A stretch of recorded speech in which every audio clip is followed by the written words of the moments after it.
Like 5 plus 5? Plus 5? Well, we could be.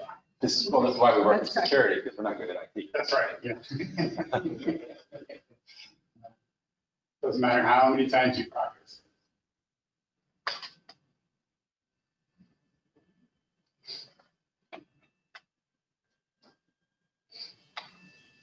Oh, 70 people registered. That's like we're live. Oh.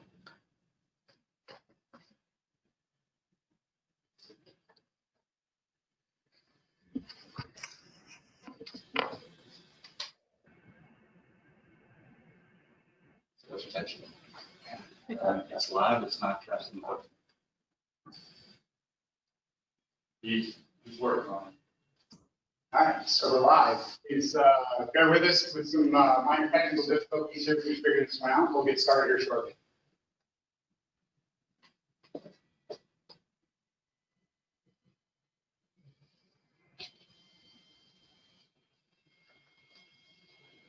You're the one about the duck and the goose? Your comedy routine, John?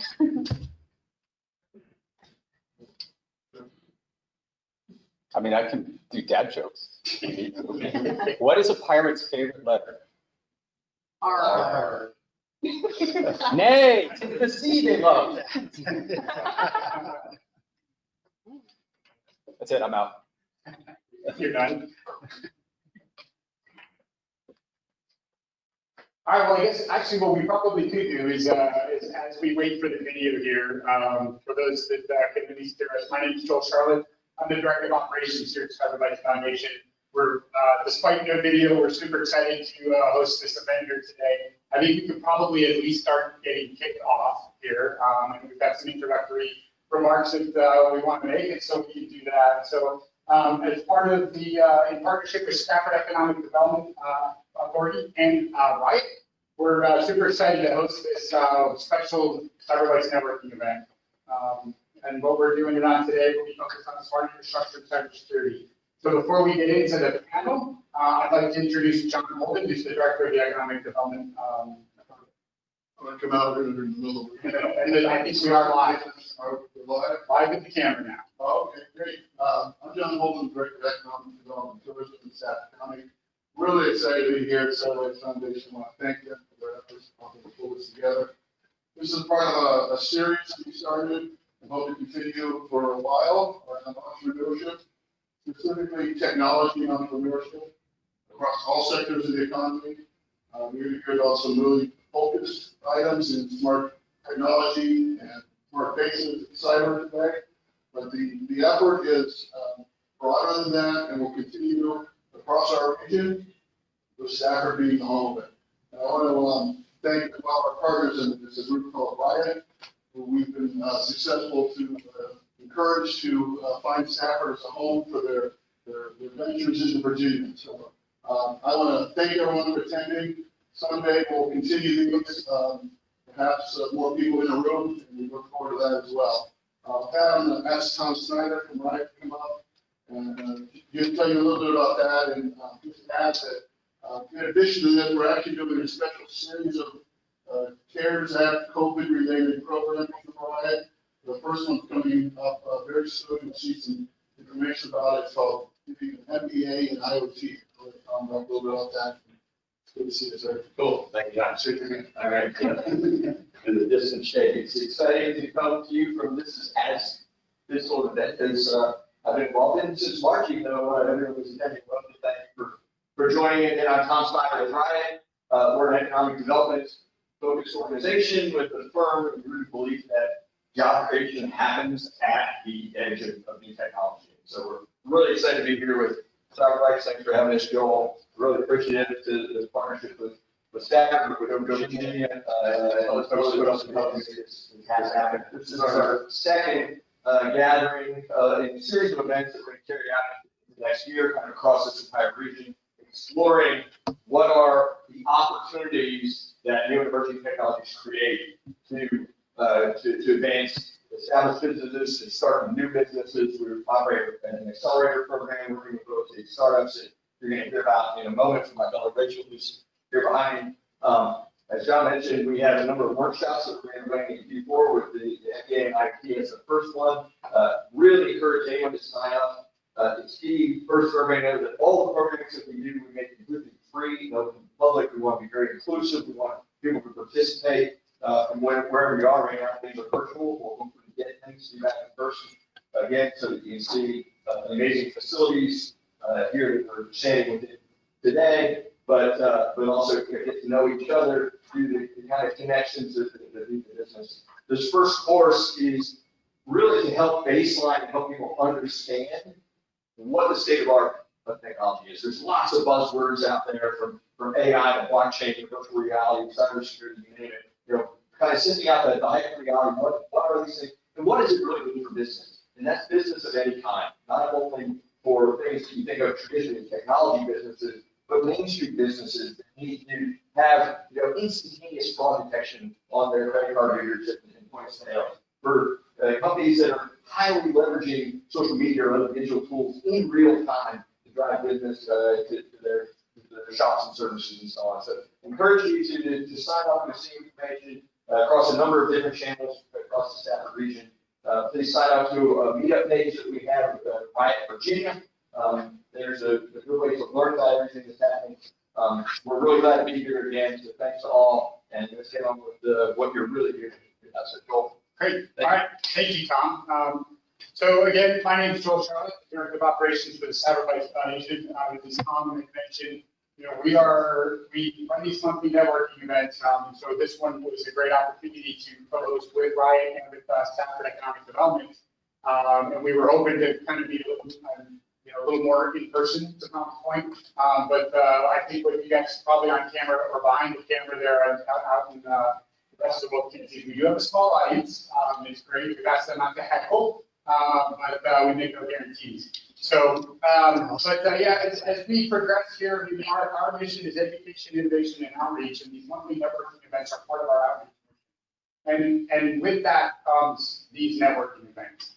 We're looking forward to getting back in person. To Tom's point, you know, I think person is just really a much better way to kind of do this. So we're moving slowly, we're progressing slowly, I should say, as we get more and more folks comfortable, as we make sure, you know, as you can see, we're still maintaining 6 feet distance here with the panel. That might be why I'm yelling to make sure that Mike on the other end there can hear me. But we're going to get it done as we have been for the last 6 or so months during this COVID pandemic. So on an admin note, this webinar is being recorded. And so if you do not wish to be recorded, now we have time to leave.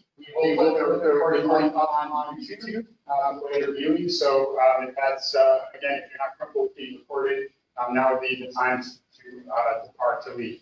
So for those that are unfamiliar, I mentioned Cybersecurity Foundation, we're a nonprofit 501c3. We're based here in Stafford, Virginia, about 35 miles south of DC. And as I said earlier, education, innovation, and outreach is our mission. So on the education side, we have the Cybersecurity Academy. We've got 5 classrooms here. We've got a great facility that we can teach from. And while our primary focus right now is on boot camp style courses, we are looking to really revolutionize cybersecurity education. And so as we progress, as we move along, and as we grow, the intent here is that we become a degree granting institution. So keep an eye on that. That may take a little bit longer than, let's say, a couple months, but that's the clock that we're moving down. On the innovation side, and sorry, by the way, we are actively doing classes. And we've, for example, had a CISSP or a security plus class last week, and it was $5.99 for the course. And so we'll run those prices probably for the remainder of the year. So if you're interested, all of our costs are relatively low, pretty low for that. On the innovation side, we really do, we call the American Cyber League. So we have a consortium of companies. Right now, there are 1,000 members. Actually, I shouldn't say companies, individuals, members, or I mean, companies both large and small. I've got academic institutions, other nonprofits, and even some government folks that are members. And so we do, the innovation piece comes really from research. So we've got 8 labs up on the second floor that we're actively building right now. And then we fund that research through grants, contracts, and other sources that help our members really focus on some of these emerging technologies like AI, ML, data analytics, quantum. We've got a couple of AR and VR labs. And so great space from which to be able to do that. From the outreach perspective, just real quick, we'll get to the panel, it's really it's the building itself. So we call it Cyber Hub, 30,000 square feet on 3 floors. It's the place we connect with into our community. And so we do networking events like this. Last week we hosted Hack the Capital, we hosted some villages for DEF CON. We do capture the flag exercises, we hosted summer camp this summer. The list kind of goes on, but again, it's really our engagement. It's the place, it's the hub of activity. So a little bit about us. If you want any more information on the foundation, how to be a member, how to get involved, feel free to reach out to us at info@cyberbytesfoundation.org. Okay, so on to the panel today. What I'd like to do is we put together a great panel today. We're going to talk about smart infrastructure and cybersecurity, as well as a couple other things. And so a little bit, I'll start with Michael. So Michael Kilpoint brings to us the DoD perspective. So he's got a wealth of experience with over 33 years in the IT field. He began his government service as the NAPCOP Information System Security Manager in 2007. Over the past 13 years, he's focused on developing a strategy to secure the Navy's facility-related control systems. He's worked with OSD, Cybercom, Fleet Cybercom, Department of Energy, and the National Labs on the development and implementation of ICS cybersecurity strategy. Mr. Kilpoint is the Navy's cybersecurity technical warrant holder for shore control systems and is a member of the Navy Cybersecurity Working Group. And their responsibility is development of cybersecurity standards for the Navy.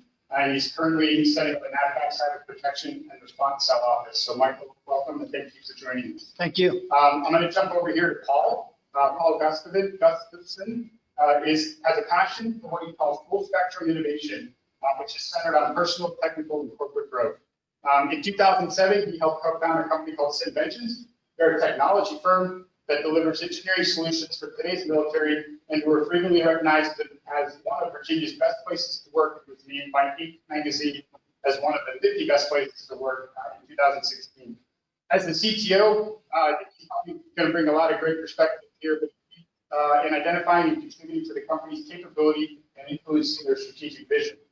He's author of a couple of different books, and then as a leader of his industry background, he's also an active member within the simulation and virtual reality communities. So Paul, welcome, and thank you for joining us. Great to be here. Thank you. Okay, to his left, we have Rachel. Rachel Newberry, she's program director at Bytes. You heard Tom mention her earlier. They are an economic development nonprofit focused on IoT sector growth. So she supports IoT innovation by helping small businesses, startups, and corporations explore new business opportunities on the bleeding edge of technology. In 2018, she launched Riot's premier innovative program, the Riot Accelerator Program, or RAP for short. That's for early stage startups. Since joining Riot, she's supported over 50 startups and corporate innovation projects. Their alumni, I think, is probably a very significant and noteworthy group. They've created collectively over 100 jobs and generated over 50 million in revenue. So previously, Rachel built and ran a behavioral science-focused startup program at Duke University, and then her work there was featured with Google and Forbes, Google, Forbes, and magazine. So a triangle native, and so she supports startups across local university, private equity, and nonprofit programs. So Rachel, welcome, good to have you. Thank you, Joel. And last, certainly not least, is Bryson Ford. Bryson is the co-founder of the ICS Village, a nonprofit advancing awareness of industrial control system security. And he's sitting next to a wall. As a matter of fact, the wall of the ICS Village. So Bryson is also the founder of Cyte. They're a startup building a next generation attack emulation platform, as well as Bria, cybersecurity consultancy. He's also a senior fellow for cybersecurity and national security at Archstream and the National Security Institute. He also advises the Army Cyber Institute and DHS system. A former Army officer, he served as a battle captain and brigade engineering officer, and I was going to say Naval Academy grad just because it rolls off my tongue, but an Army West Point grad. And as I get the stare back from We're going to talk afterwards. Yeah, former retired Marine, so the Navy part rolls off a little bit better. So again, but welcome, Bryson. So it's good to have you, and I think they'll be able to help with the security and as a worker, the two companies for innovation on the zero side as well. So where I want to start today on the first topic here, right? So we've called this the smart infrastructure and cybersecurity kind of panel, right? I think I chose sort of smart infrastructure because call it a smart city, you could call it a smart base with DoD here. Smart infrastructure just seemed like a nice middle ground, right? But either way, a smart city, a smart base, it has everybody, and we're all bringing different perspectives here to what that means, right? And so I wanted to take a few minutes up front and just give us an idea of sort of like where you sit and what a smart infrastructure or smart city or smart base means to you. So Paul, I'll have you go first. Yeah, I love the topic, smart infrastructure. You know, when you think about it, not too long ago, most of us were using maybe old antiquated flip phones, right? So everything's kind of changed over the last 10 years or so. And you start to see just sort of that evolvement, evolution, and continuous improvement of technology. The thing about the reason why smartphones work is because it makes sense for the user. So when we talk about smart infrastructure, smart city, smart base, it's always about benefiting the end user. If it's not benefiting the end user, it's not going to go anywhere. Because it's not as if we haven't tried other innovative ideas and concepts before, but when we understand the why, as consumers, when we see the value in it, so certainly, you know, the smartphone, people claim Steve Jobs came up with the smartphone, and you certainly have a revolutionary idea with the iPhone. But prior to the iPhone, there was a BlackBerry, and there was a Palm device. You could say that was a smartphone, and they had some of those same functions, functionality, and features in it. But now, what happened with what Steve Jobs did really kind of opened the door in terms of the other opportunities that we have, the apps that we have. There are now 50 billion devices connected. And so when you have 50 billion devices, whether it's the watches, whether it's the phone, whatever device that you have, then that creates an opportunity for interaction and sharing knowledge and information. If that can benefit the end user, then we've got something that's very valuable. So I think that's where it starts. When we talk about smart infrastructure, you got to make sure you're taking care of what's the ultimate requirement, what's the ultimate why. Why is this important? It's for the end user. Great points. Yeah, so agree with Paul, certainly we have to do this for the community's constituents. You know, like business, smart communities are about solving problems and leveraging modern technologies and data to do that. So I think a really easy example for me to reach to is like emergency management. How can we leverage data and technology to deploy emergency management more quickly? You know, again, serving the needs of the community. And yeah, it's about looking at what we can do with technology and data today and identifying problems and solving them. Great. Bryson? I'm gonna pick on Paul on that one because Paul gave a great IT answer. Right? We talked about data, but the thing about when we're talking about smart infrastructure is we're not talking about data in isolation. We're not talking about data on a computer. We're talking about what literally underpins modern civilization and our very lifestyle as we understand it. We are talking about computers that affect the physical world. Now, the reason that we talk about the data is the fact that that's what makes it smart, right? In fact, we can now take that data and change the way that we can understand and impact the physical world, right? That's what industrial control systems are. That's what brings us light. That's what brings us clean water. That's what all of those critical infrastructure is resting upon. And so smart infrastructure is the fact that we have reached a point where it is so cheap to create computational power that we can put it anywhere. And by putting it anywhere, we're able to gain sensor insight to specific understanding that we can control that physical world through those computational perspectives. And so when we think about that, like the most obvious things are like things like, well, traffic lights. Wouldn't it be great if we could use that data at the right point so that we can make something like a traffic light so that your day-to-day life gets better? I really like the way that United Arab Emirates define how their smart city initiatives are going to work, which is creating citizen happiness. Because what I like to think about that is from that user perspective, right? We're all users of it as people who are living in this society. I mean, despite my beard, I actually do not live in the cave in the forest. I only look like I do. But think about it with like, well, why do I have to pre-pandemic go and wait in a very long line in the DMV to get my driver's license? Why can't that be something that is a municipal service that is freely available? Because again, it is about putting data in the user's hands. In this case, that's a citizen, right?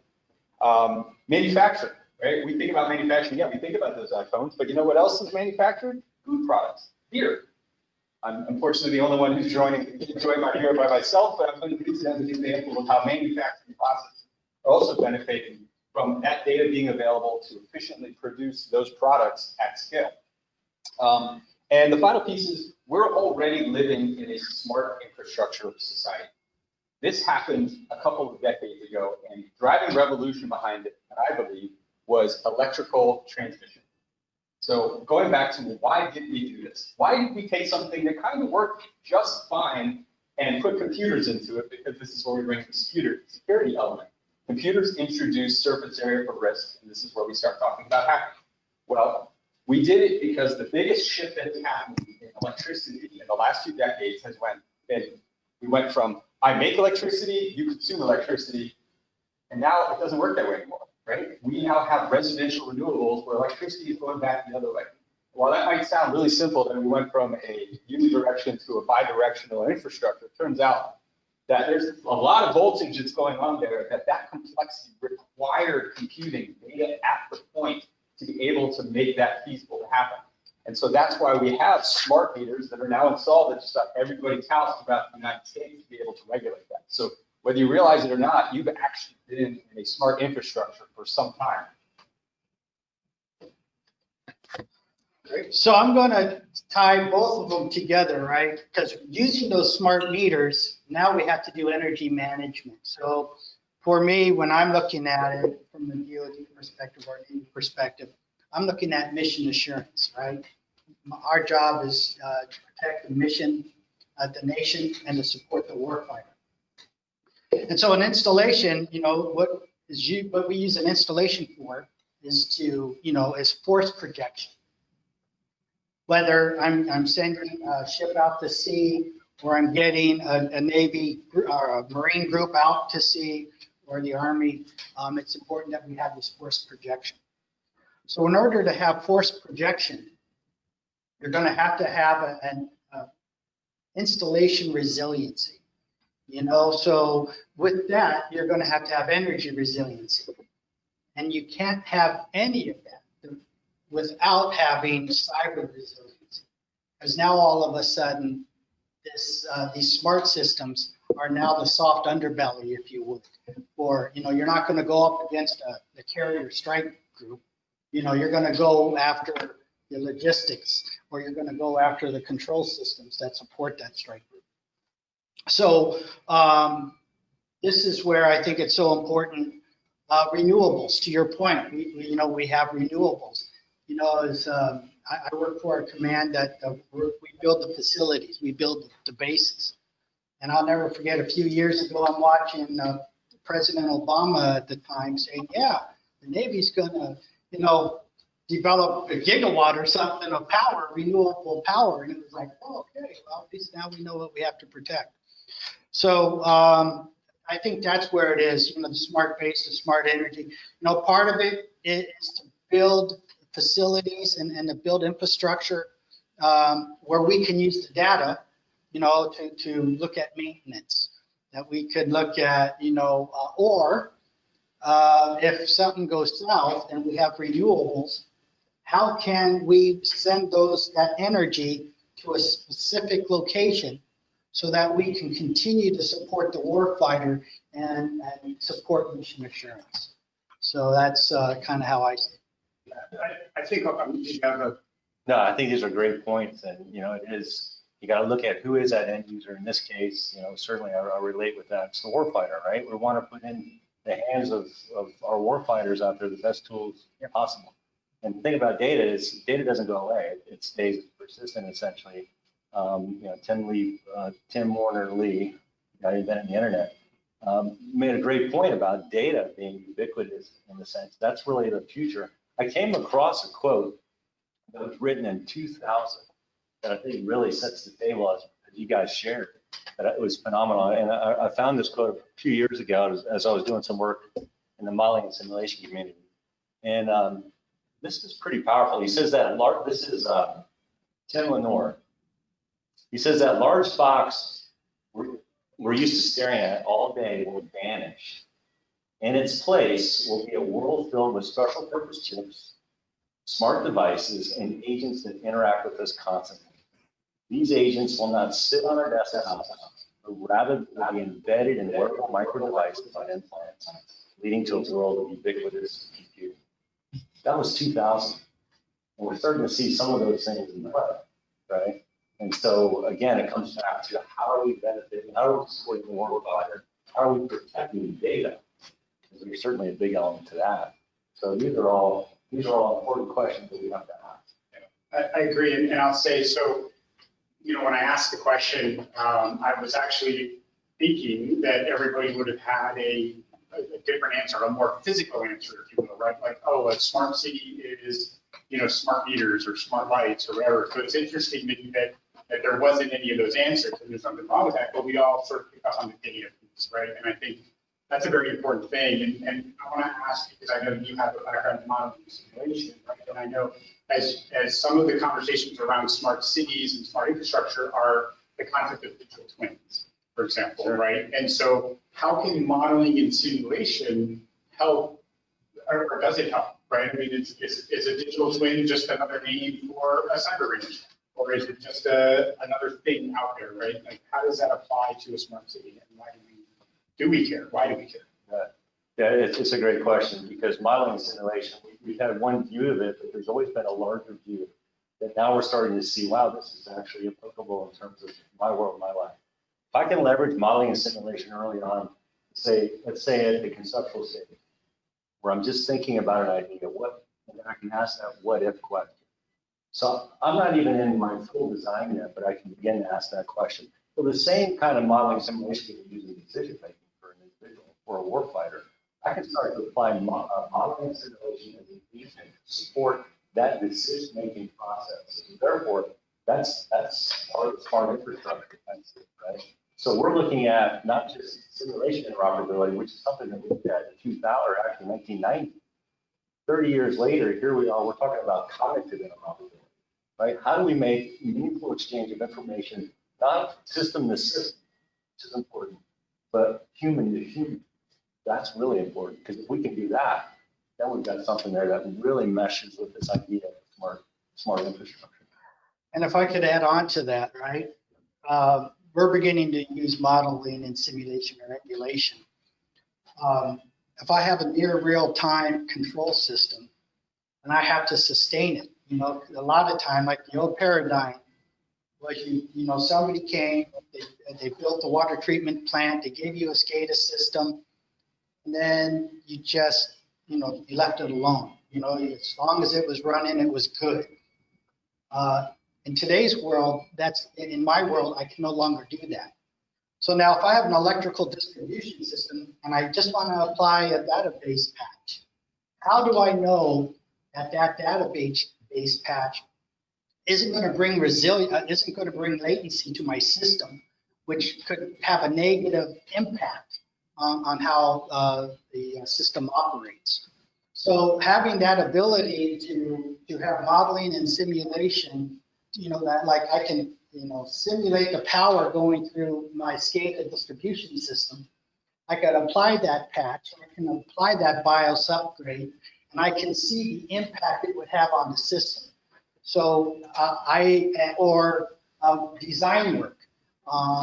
When I'm trying to do a system architecture, what if I'm trying to tie in an electrical distribution system with a water system that supplies a chiller that helps an HVAC with a facility, right? So now I could build models, or I can model this, and I can emulate all of the physical nature, the water, the power. So I can see what changes I do or what engineering pieces I have to do to make all of those pieces work together. Yeah. The other thing I can do is once I have all these models done, and not only am I sustaining them, but now I have like a real world tool that I could use to help train. I think that an operator in today's world that's sitting at a water treatment plant, or that might be sitting at a power generation or a power distribution, they might not know that there's malicious activity happening in their system. And that's just another alarm, of all the other alarms that I have going. Where this way, if I have a good model and I have some training and I have some skill set, I can work with that operator to understand how to support what I might have to do in a defensive cyber operation. or to know if something's not working the way it should because maybe their system has been compromised. So modeling and simulation is huge. And we're just now beginning to tap that potential. Anybody else have any thoughts on that? Okay. I will just, for the audience to kind of define, since we're not talking about bones of infrastructure, when we talk about industrial control systems, I think it's hard for the layperson to like, I mean, I understand my phone, I understand the desktop.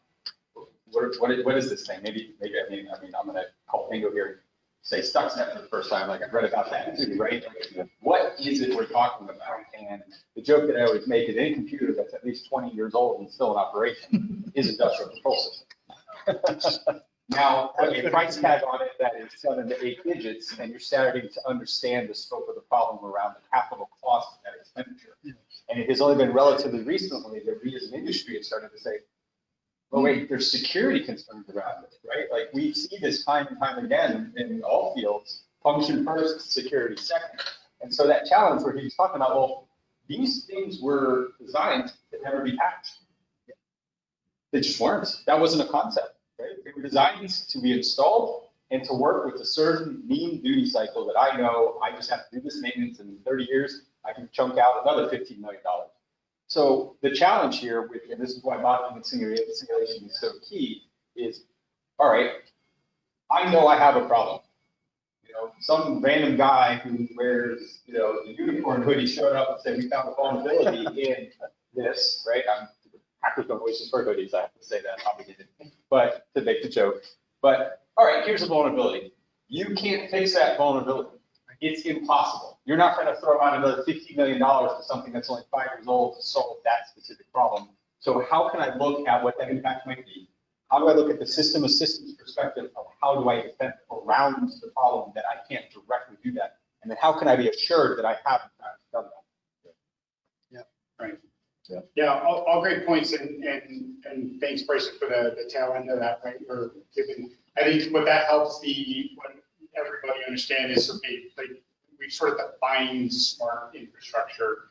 I think, right? When we talk about data, we talk about different things like industrial control systems, SCADA, et cetera. Let's talk a little bit more. Let's sort of bring this back to like the opportunities, right? So we've got, for example, Stafford, right? Has a smart city that they're working on in downtown Stafford, right? And then DoD, for example, is working on a lot of smart infrastructure, right? And so,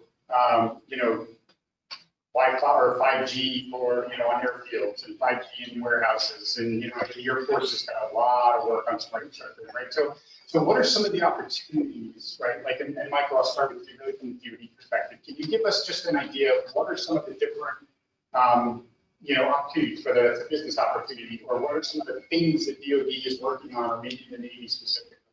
Right. So, I mean, the projects that we're currently working on is, with 5G being introduced, how can I use, instead of burying fiber or cable, can I use 5G in my control systems? And what control systems?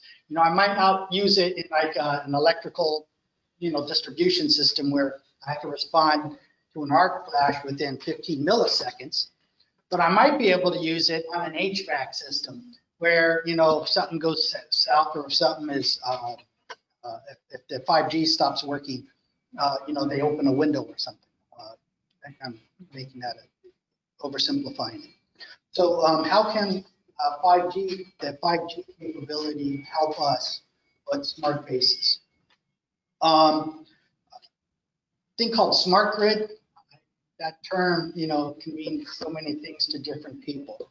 But how to get energy data, and to understand the facilities that you're managing, so that you can take the data to say, well, hold it, that squadron left. Why are we still cooling that building, right? So if we can bring down the power, turn it off, or on the weekend, we know nobody's in this building. Let's turn off the electricity, or not the electricity, but the HVAC system, so that we save energy. And then when you're saving dollars, there again, you can repurpose that, right? Maybe the infrastructure or building more ships or whatever the plan is. And then also the sustainment, not of the control system itself, but, you know, I'm not a public works expert, but, you know, like every 6 months, they'll go out and they'll replace a filter because they have a book that says every 6 months you go and replace the filter. Well, what happens is if that HVAC will run more efficiently, if you replace the filter when it got dirty, it might be 2 months, it might be 10 months. But to have that ability to understand what's happening, to do not just a scheduled maintenance, but when, you know, do the maintenance when you need it. And then, of course, all of that is all good. You know, I enjoy energy savings, and I enjoy keeping our public works department with call tickets. But in my world, you know, it's the guys, you know, with the hoodies that I got to concern myself with, because at the end of the day, I got to make sure that energy, whether it's water or power or steam, is getting to where I need it to be in order to support the mission and the warfighter. And cybersecurity is beginning to play a bigger role. And as you peel back that onion, you know, it's just not pretty. You know, it's all, to your point, you got a 20-year-old system. I got Windows 2000 running on the system. They don't have patches for it. I've seen Dr. DOS. I actually saw a machine where they had like a little Buddha temple. You know, they had some oranges and some incense. And I'm working on it, and I keep looking at it, and I go, well, why are you doing that? He goes, don't look at it, don't touch it, because if that machine goes down, we're in deep trouble because we can't replace it. We can't get the software. So, you know, it's just, that's the challenge. I mean, that's the opportunity. So it's cybersecurity. It's how we use the data from all of these smart devices to help us with energy management or even infrastructure, you know, getting, you know, wouldn't it be nice if I have a truck that needs not to have a lot of electrical charge around it? I can, you know, make sure that it has a nice path to go down where I don't have to worry about discharge. Yeah. So things like that. Okay, great. And before I forget, I should if anybody on the webinar has any questions, go ahead and enter them into the Q&A panel, and we'll work to get to those towards the end of the webinar. Rachel, I think you take the opportunity to follow up on that, right? So that's the DoD perspective. With Riot and working with a lot of sort of entrepreneurs and startups and sort of that whole ecosystem, what have you seen? What are you seeing that have been successful implementations, or like where's the bulk of the focus right now on smart infrastructure? Yeah. So at Riot, we do a lot of work in helping companies large and small to take advantage of the new opportunities that IoT presents. And typically that looks like 3 different things. One is creating operational efficiencies. So using data to shut down the HVAC system when a building isn't being used. The second thing is creating new opportunities or new revenue streams. So for a city, that might look like, you know, people counting so they understand how their public spaces are being used and where should the next new park be put in that their community will really use. And then the third thing is creating new ways to engage with consumers, which for a municipal government is their citizens. And so that could be, you know, creating analytics off of all the cameras that we have on street to provide better public safety services, for example. So Riot kind of lives in this opportunity space where we liaise between municipal governments oftentimes and the startup community to kind of match make. So with the municipal government that comes to us and says, hey, I want to be a smart community, we work with them on, you know, what do they mean by that? What are the problems in their community that they're trying to solve, or how are they trying to improve their downtown spaces? And then we support a huge community of startups, so we can go back to entrepreneurs that are kind of the world's problem solvers and see who is solving the problems that these governments are having.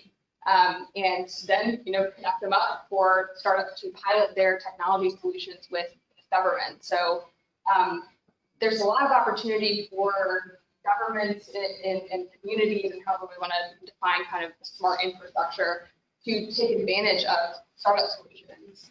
And, you know, I think our role at Riot is just helping to connect those dots and create easy inroads for startups to pilot with something like the smart downtown that Stafford is building, and helping, you know, governments and kind of, you know, large entities that tend to be slow moving understand how to best work with startups and kind of be easier to work with and have, you know, these new technologies that could really help them, but they need to understand how to integrate them really easily. So yeah, so lots of opportunity, I think. Just to mention one example, Riot facilitated a regional data sharing partnership in North Carolina with several North Carolina-based municipal governments. We first looked at stormwater as a use case. So we were helping governments in North Carolina better understand how to share smart cities data amongst each other so that we can all have clarity into, you know, how different governments are solving different problems, not just recreate the wheel everywhere. So we worked with a startup called Greenstream Technologies that does floodwater monitoring. And so we helped to pipeline their technology solution into these municipal governments to, you know, test out how can we better create systems and standardization for municipal governments to share stormwater data amongst each other. So we're seeing a lot of interest in things like that of just collaboration amongst governments and again, like making it easy for startups to provide their solutions, and that's a great opportunity for them, and it solves problems for smart infrastructure. No, that's great. I like that. I like the model. We've got to be able to put, and we can talk about this maybe a little bit later, with like public-private partnerships. So we've got to be able to build those bridges between the. I mean, I think it's with smart cities or smart bases in general. I mean, I know with smart bases, there's a whole other set of issues, right? I mean, it's DoD. There's other issues to be dealt with. You know, but even on the commercial side or the public side, right? Like getting a city to, you know, do something and then getting the constituents to agree to that, right? I mean, and we had talked about, you know, Bryson had mentioned like happiness, right? Like individual happiness. Well, like my version of happiness is probably different than his version of happiness, right? And so being able to, so that I like that ecosystem, right? And being able to bridge that gap. So, Paul, I wanted to ask you, you and I, when we were sort of prepping for this, had a pretty good conversation. And you kind of have a philosophy. I think you talked about it a little bit up front with, you know, we don't just build to build, right? Like, but understanding that there are opportunities here, right? Like, what would you see as a good opportunity in the sort of smart infrastructure space? Sure, yeah. You know, I think a great example that most people are going to resonate with, actually, most people are familiar with Disney World, right? So I don't go to Disney World a lot, but we've got some folks that enjoy going there, and they've got the Disney vans, and there's when you think about the infrastructure that they've created there, that's a smart infrastructure, right? So there are ride lines, there are food lines, there are reservations, there are people there. There's a lot happening there. Just to kind of unpack it super quick, think about the four things that are really what they're trying to solve. It's not so much the what, it's the why, right? The why is, hey, look, we want happy customers that are going to come back, right? We want folks to come back, and we want them to be safe and enjoy the time. So what are they looking for? Well, they're looking for folks to have an elevated experience, right? So moments of elevation, right? People love that notification on their phone, whether they admit to it or not. They like to see, oh yeah, somebody liked my post. Same deal, right? So we want those notifications. We want that affirmation and elevation, really, to be honest with you. But it also leads to that acknowledgement or affirmation, right? They call it moments of pride. I prefer acknowledgement or affirmation, like, wow, it felt good. You got some sort of, it's like a video game player, right? They get that affirmation, they get that award. They want that element of a token of appreciation that's being reflected. So how do you do that, right? So moments of elevation, moments of pride, and then you got moments of insight, which is really key, right? The whole idea here is, hey, I want to be more insightful in terms of the things that are out there. So that's the other thing. And the fourth one, the most important, are moments of connection. So once you have that connection, then you realize, wait a minute, we've got something here. We're actually, it's about continuous improvement, and certainly we've got to take care of the things like information resiliency. That's key. But if we can accomplish those things, I mean, that's the opportunity, right? When we take a look at any technology, any innovation, if innovation doesn't touch lives in a better way and make a better impact, then it's not a true innovation, otherwise it goes in the can, right? Innovation has to have a positive effect overall. Now, there's certainly going to be some other things that pop up that are going to be concerns and issues that we have to resolve. So there are some challenges, but if we look at opportunities for those, I think we've got something. Great, thank you. So, Michael, real quick, I wanted to sort of toss one back over to you before we move on to the last set of questions here. But, you know, Rich talked about the ecosystem, right, and working with sort of local, I'll say communities, right? So, and then I mentioned DoD has a whole other set of sort of issues, right? But what is DoD doing to involve, right, like that, to get more companies involved in helping with smart infrastructure? Yeah, so on the industry side, what I do is I partner with labs or universities, and we develop a technology. Like right now, we're developing a technology called Mosaics, more situational awareness for industrial control systems. Now I need to put that across my AOR, right, which is global. The Navy is not, we do not have the expertise, we do not have the money to maintain a system, that technology. So what you do is it's like an incubator. You have like a product. Okay, now, in order, you know, you just kind of throw a prayer out there and hope that industry comes in and picks it up and then runs with it. And then all I do is I buy licenses or I buy a product, right? Like on industrial control systems, everybody does like IP, you know, hey, Modbus over IP. And, hey, we got this. They treat it like an IT problem. I got systems that are 25 years. I got a lot of systems that are 25 years old. So I need I need people that understand the serial side. And how can we tap the serial side?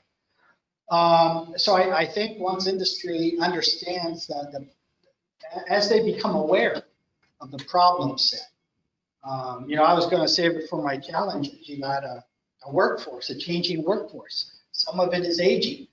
You know, when I want to go look at a control system, the guy just retired. That was the operator, and the guy that built it, he retired 5 years earlier. You know, so there's none of that tribal knowledge that goes around. You might find some old diagrams, right? And now, not only that, but the workforce has changed. So now they have to have that. They have to know a little bit about cyber. You know what I mean? It all comes down to you know, being a little bit smarter, not only on the process that they're managing, but the impacts of cyber or IT on it. So no longer can they just put the server in the corner and forget about it. You know, patching it or, you know, cyber hygiene, something like that. You know, don't put the password on the monitor. Little things like that would help. So I think there's a lot of opportunity for industry and for academia, you know, to come and help us solve these problems. Model-based system engineering, right? I just learned that acronym about a year ago, and now, you know, I got a new project to bring model-based system engineering into the shore, and, you know, that's going to be fun. There's so much that we can do with academia and with industry. We can't do it without them, whether it's services, whether it's technology, or whether it's just coming up with the next good idea. Or helping us with smart technology and bringing all that data in.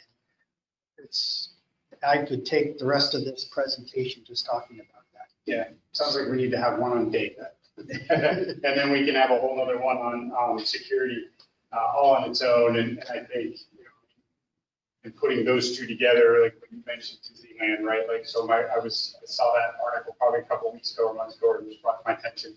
And the privacy guy in me was like, oh my God, are you kidding me? Like, there's sensors in cups and there's sensors in like absolutely everything. And I get it, right? It's about the experience. It's about giving, you know, and connecting, but like I'm just cringing every time that's like, What's the balance, right? I don't know how much I drink and where I've been and what I've done. And oh, by the way, that's tied to a wristband with my name and other information on it. Your heart rate. Yeah, and my heart rate, and yeah, so anyway, I mean, I think, again, that could be a conversation for a whole nother thing, or another, webinar here and panel. But kind of keeping with that theme, and we've only got a couple minutes left here, before we check on some questions. But Bryson, I wanted to kind of bring you, so we'll move into sort of the challenges page, right? So, Bryson, I know you speak a lot about sort of the inherent, issues with IoT, right? And one of my favorite things is to say, smart cities, just a grown-up version of IoT. Right? I mean, it's a larger scale version of IoT. So from your perspective, right, what should we be looking out for, and what could we be doing differently? And then the we is the royalty, right? It's academia, it's government, it's contractors, all those. Right? So I'll throw that over to you. Sure. I do want to touch on the opportunities real quick. Sure. A summary that I think there's 4 areas of this. We talk about public-private, interagency, and international, right? And so private, quick example would be autonomous vehicles are coming. Autonomous vehicles are not just going to be B2B technology. There's going to be a B2X with infrastructure. On the international side, for example, when we think about where's the flashpoint where the really bad things are in fact happening, it's the Middle East. So I was just doing a recording for a podcast with Dr. Reem Al-Shamari, who is the CEO for Kuwaiti Oil. And hearing, what exactly, I mean, we can sit here, we can conjecture about the hypotheses and things. She's dealing with on a daily basis where a substantial portion of her country's economy is based on the correct execution of the whole oil and natural gas execution. Public and private, a good example of that would be the DARPA Radix program, where they have brought in a number of utility and operators throughout the country to do what would happen in a black start scenario under attack. And then finally, on the interagency piece, I think this is a good example. It ties into public-private, where multiple agencies have come together on the control systems interagency working groups, dealing with different problems. Some of those we'll talk about later. Back on the challenges. So privacy, okay? We've already seen privacy of some level of smart infrastructure being used against citizens. There was a man who was convicted of murdering his wife because between the hours of 1 and 3 a.m., he used several hundred gallons of water. We had the infrastructure to identify that. So you want Disney in the real world, we found a murder because we were able to put that data together. Now, taking out the fact that, of course, you morally want something like that to happen correctly, what are the privacy implications of all of that data from all of the infrastructure that's being built around us? I argue that the Social Security number concept, as bad as it is going to pale in nothing to the fact that what's truly going to be your identity is you as an individual and your imprint from all of that data collection through the environments that you have no say in. Security. This is where I was at the very beginning talking about this is not just an IT problem. We are talking about things that impact the physical world. So we are talking about the potential of loss of life or limb. This is not me worried about, that I drink 50 Diet Cokes. This is, if something goes wrong, you could die. That's what's at stake. I'll just leave it on that. That was not human glue. Drag my. Thank you very much. Yeah. So, but I mean, I think that's. Again, the conversation there could kind of go. I mean, there's so many different things, right? And I think part of what this panel has really identified is that smart structure, smart infrastructure, smart cities means a lot of things to a lot of different people, right? So for the folks that we have on here, and kind of maybe bringing it back to kind of the entrepreneurial piece, right? The final question I'm going to pose to kind of all of you here in the last about 6 minutes or so that we have is we started out with, from your point of view, what is a smart city? Well, now from your point of view and the areas in which you sort of focus and work, where do you see entrepreneurs fitting in, right? And that could be a specific technology, that could be focusing on security, right? So I want to kind of throw that out, and I'll start, Michael, with you, and then we'll just work our way back. Great. In my world, anywhere when you start talking smart base, smart city, anywhere where you see convenience, I see vulnerability. And on the physical side, you know, in the industrial control system, you know, Bryson started off with Stuxnet. You know, he could have said Dooku, he could have said Flame, he could have said Black, yeah, he could have gone on and on and on. And this is a wide open field. I mean, we don't have the personnel, we don't have the technology. We, you know, just to help us bring all of these pieces together. So when I bring the convenience, when I bring the ability to manage my installation better, I'm not bringing along with it vulnerability. Challenges, personnel, age of equipment. How do I get a 25-year-old control system, HVAC system, to work with a 2-week-old, you know, IP-based system? You know, how do I get that data? Now, how do I use that data? Because if I'm only smart basing half of my facilities, what about the other half? So I'll leave it there. Great, thank you. Bryce? I would say visibility. What exactly is happening on my systems and on my networks? He talked about serial connections. We have this challenge where we have protocols that you don't typically see in IT. We have network segmentation and proprietary protocols that you just like trying to put all that together, let alone the fact that how do I even understand the assets that I have and then the activities and behaviors on those assets when a lot of those assets, so I'll give an example of stuff doing that, right? That programmable logic right there, okay? That programmable logic controller is an actuation into the physical world. It's dumb. It doesn't know what it's doing other than it does what it's told to do. It doesn't know what operational tolerance is. I don't know if I'm doing a good thing or a bad thing. I know I'm doing a thing.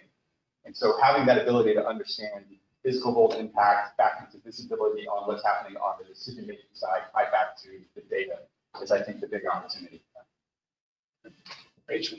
Yeah, so I think several technology areas are mentioned that entrepreneurs can plug into. I think research commercialization is another big piece of things, kind of preparing entrepreneurs to, you know, take these new technologies that are being developed by universities or military bases and turning them into real working solutions in the real world. And, you know, I think there are lots of places where startups can plug in. I almost want to present a flip side challenge to that. These big organizations like the military, like municipal government, have to be willing and able to collaborate with startups and find those inroads, you know, create, collaborative processes that make it so difficult for startups to kind of get in the door. You know, that requires some patience. It might require some, you know, standardization of data management, of other processes, but I think the reward is great if we can create those collaborative inroads for startups to serve those needs. And I don't know the programs, you know, because I'm a nerd, I'm not acquisition, but I know for a fact that I've worked with startups that took security, you know, that brought components, and you literally walk it to a really good idea to the point where now they're so large, and now I got to go through the DFAR program. So that's a great way to do it. Okay. Yeah, you know, I would say with all the entrepreneurs out there, there's still so much more to create. There's still so many opportunities that are out there. And yeah, there's some concerns and some security risk and things in terms of what we're talking about with smart infrastructure. But it also, there's an opportunity there. And we've covered some of those opportunities. There's some opportunities that exist.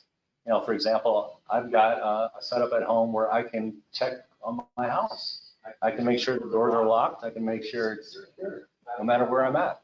So we're using technology, you know, within our business to make sure that, you know, with proper two-factor authentication and things like that. So we can leverage some of that smart technology in smart ways. So we just have to be really careful and cautious with how we're doing it. But there are plenty of opportunities out there.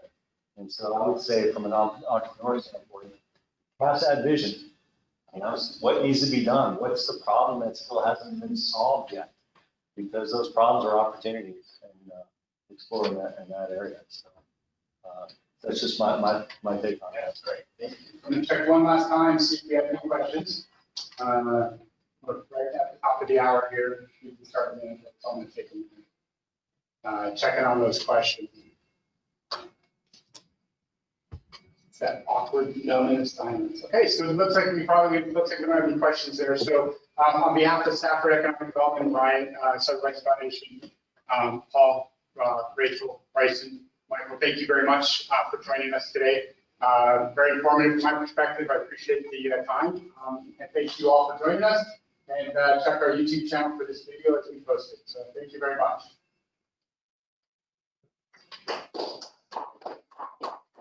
No, Patrick. We miss a lot. You don't get that in the virtual world. That's the first slide. Yes. All right, well, thank you all very much. Don't know if we're actually on, but I appreciate it. So, yeah, no, I mean, a lot of really good points. The hard part is. Great job, Can't take a moderator. picture of your wall. Thank you. There's a lot of good Lots of ways to ideas, answer yeah. the questions. Back to the So, guys. some of the things that we talked about, I think, like, well, Yeah, I it's, wasn't sure how that.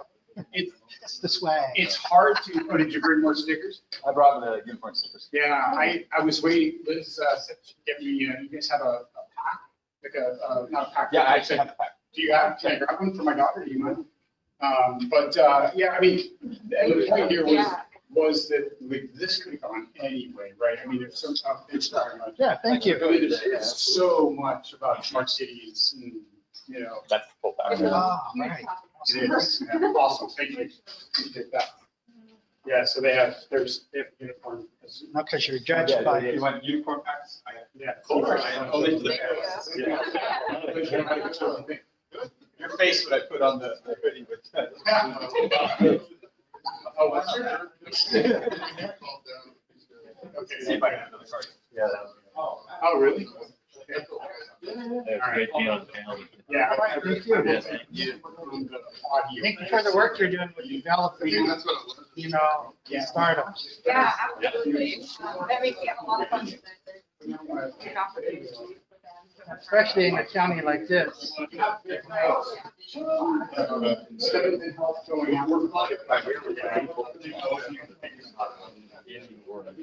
we don't want to just help to.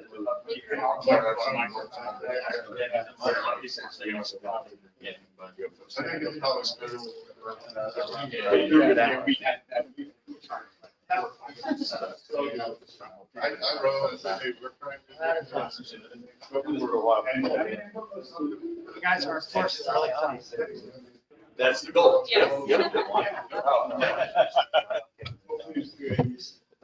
Yeah, going first on the panel is always the hardest.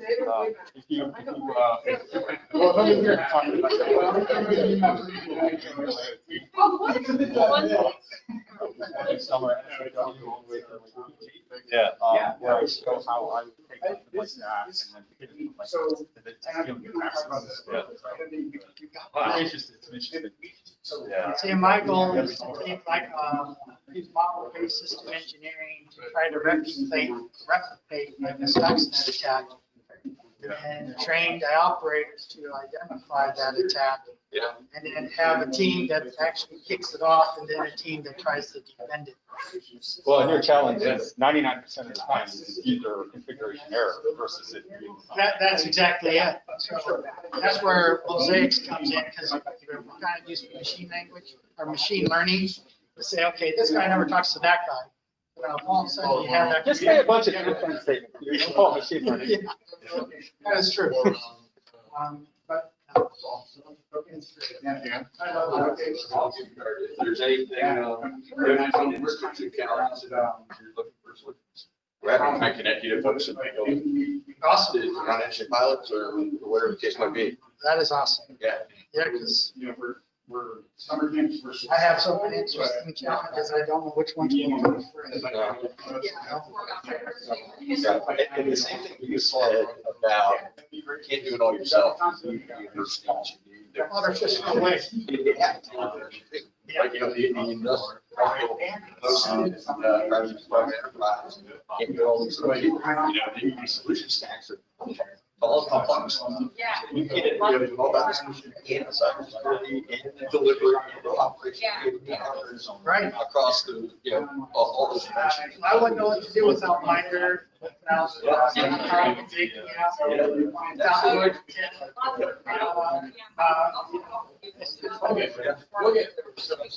How do you guys think about that stuff? And what's good is don't get like the URL and it's at 0, like so 4. You know, maybe we turn that to the point, so like maybe a 6, a 7 or an 8, then can industry take it and then sell it back to. Absolutely. And that's, boy, that would be wonderful. Yeah, absolutely. It's not a